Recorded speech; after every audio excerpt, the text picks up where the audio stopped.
শহীদ রাষ্ট্রপতি জিয়াউর রহমান নিজের জীবনকে উৎসর্গ করে দিয়েছেন এই দেশবাসীর জন্য।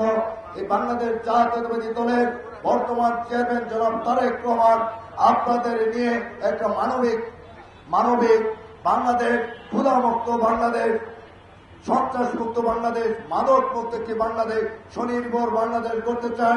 এদেশের মানুষ যেন অনাহারে না থাকে, এদেশের মানুষ যেন বস্ত্রহীন না থাকে, তার জন্য প্রধানমন্ত্রী তারেক রহমান দিন রাত আপনাদের জন্য কাজ করে যাচ্ছে।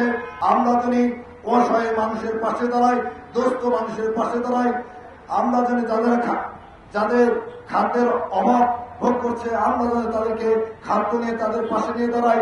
আমরা যেন প্রতিটা মানুষের কাছে মানবিকভাবে আমাদের প্রধানমন্ত্রী মানবিক নেতা, মানবিক বাংলাদেশ করতে চাচ্ছেন। আমরা যেন বিএনপির প্রতিটা নেতা কর্মী জনাব তারেক রহমানের স্বপ্নকে, দেশনেত্রী বেগম খালেদা স্বপ্নকে বাস্তবায়ন করার জন্য এমন শহীদ রাষ্ট্রপতি জিয়াউর রহমান যেই বাংলাদেশ দেখতে চেয়েছেন, সেই বাংলাদেশ জন্য প্রধানমন্ত্রী তারেক রহমান করতে পারে। কিভাবে একটা সাধারণ মানুষ সে অসাধারণ হয়ে উঠতে পারে, সেই স্বপ্ন তিনি বাংলার মানুষকে দেখিয়েছিলেন। সংগ্রামী সাথী বন্ধুগণ, আজকে ওনার এই শাহাদাত বার্ষিকীতে ওনার আত্মার মাগফিরাত কামনা করছি। আল্লাহ পাক রব্বুল আলামিন যেন ওনাকে জান্নাতুল ফেরদৌস নসিব করেন।